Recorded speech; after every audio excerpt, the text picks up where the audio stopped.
Hey everybody, it's Jason Reynolds, the National Ambassador for Young People's Literature.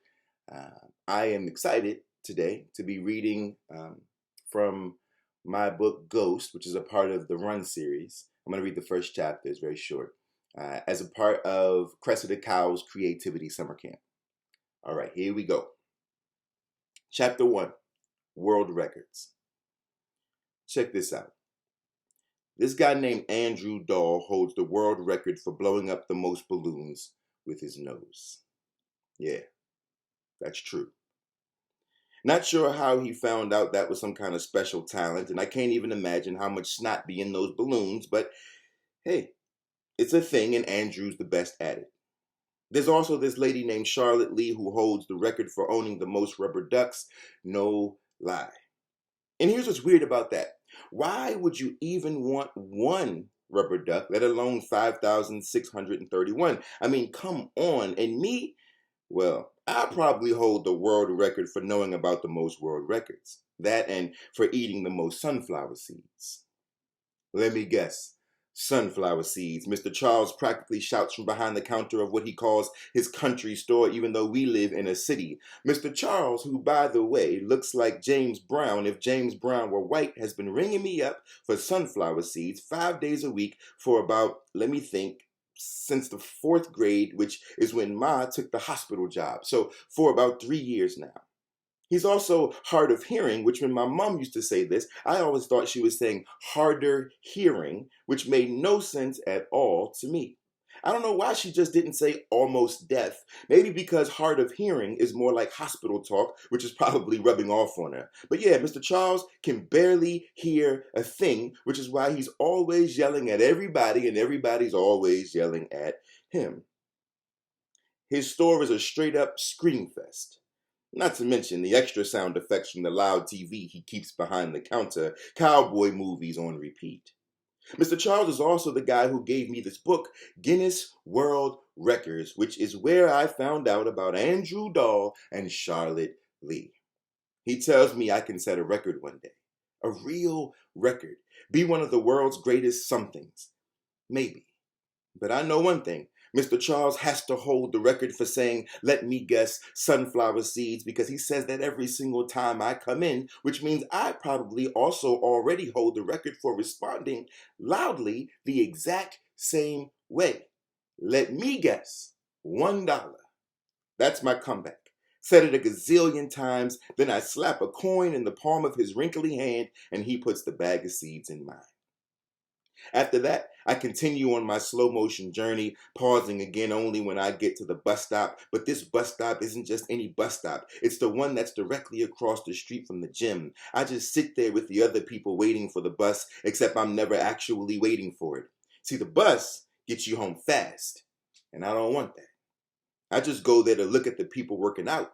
See, the gym across the street has this big window, like the whole wall is a window. And they have those machines that make you feel like you're walking up steps. And so everybody just be facing the bus stop, looking all crazy like they're about to pass out. And trust me, there isn't anything funnier than that.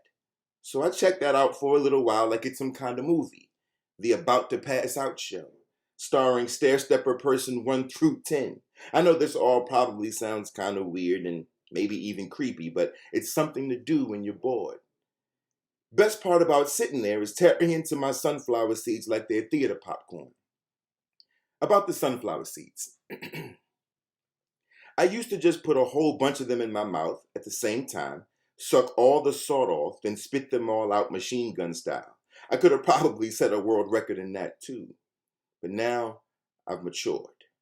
Now I take my time moving them around, positioning them for the perfect bite to pop open the shell, then carefully separating the seed from it with my tongue. Then, and this is the hard part, keeping the seed safe in the space between my teeth and tongue, I spit the shells out. And finally, after all that, I chew the seed up. I'm like a master at it, even though honestly, sunflower seeds don't taste like nothing. I'm not even sure they're really worth all the hassle, but I like the process anyway. My dad used to eat sunflower seeds too. That's where I get it from. But he used to chew the whole thing up. The shells, the seeds, everything. Just devour them like some kind of beast. When I was really young, I used to ask him if a sunflower was going to grow inside of him since he ate the seeds so much. He was always watching some kind of game like football or basketball, and he'd turn to me just for a second, just long enough to not miss a play and say, "Sunflowers are all up in me, kid." Then he'd shake up the seeds in his palm like dice before throwing another bunch in his mouth to chomp down on. But let me tell you, my dad was lying. Wasn't no sunflowers growing in him. Couldn't have been.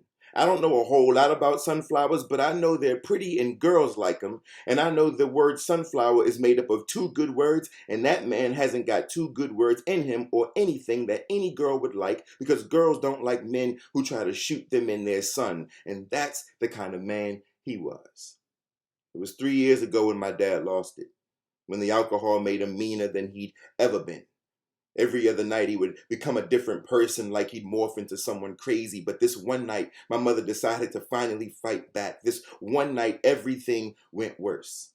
I had my head sandwiched between the mattress and my pillow, something I got used to doing whenever they were going at it, when my mom crashed into my bedroom. "We gotta go," she said, pulling the covers off the bed. And when I didn't move fast enough, she yelled, "Come on."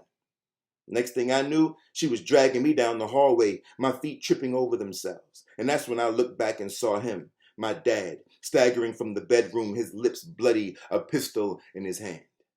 "Don't make me do this, Terry," he angry begged, but me and my mum kept rolling, the sound of the gun cocking, the sound of the door unlocking. As soon as she swung the door open, my dad fired a shot. He was shooting at us. My dad was actually shooting at us, his wife and his boy. I didn't look to see what he hit, mainly because I was scared it was going to be me or Ma. The sound was big and sharp enough to make me feel like my brain was going to pop in my head, enough to make my heart hiccup. But the craziest thing was, I felt like the shot, the loudest sound I ever heard, made my legs move even faster. I don't know if that's possible, but that's definitely what it seemed like. My mom and I kept running down the staircase and into the street, breaking into the darkness with death chasing behind us. We ran and ran until finally we came up on Mr. Charles's store, which luckily for us stays open 24/7. Mr. Charles took one look at me and my mom, out of breath, crying, barefoot in our pajamas, and hid us in the storage room while he called the cops. We stayed there all night. I haven't seen my dad since. Ma said the police said that when they got to the house, he was sitting outside on the steps, shirtless, the pistol beside him, guzzling beer, eating sunflower seeds, waiting, like he wanted to get caught, like it was no big deal. They gave him 10 years in prison. And to be honest, I don't know if I'm happy about that or not. Sometimes I wish he'd got forever in jail. Other times I wish he was home on the couch, watching the game, shaking seeds in his hand. Either way, one thing is for sure. That was the night I learned how to run. So when I was done sitting at the bus stop in front of the gym and came across all those kids on the track at the park practicing, I had to go see what was going on, because running isn't anything I ever had to practice. It's just something I knew how to do. Thank you. I hope y'all like that. That was the first chapter of Ghost from my track series, the Run series, pardon me, in the UK. The Run series. I hope that was cool for you. Uh, don't forget to check out the UK Children's Laureate website for a bunch more readings like this, read alouds, and also some tips. I appreciate y'all, and I hope to see y'all soon. Peace.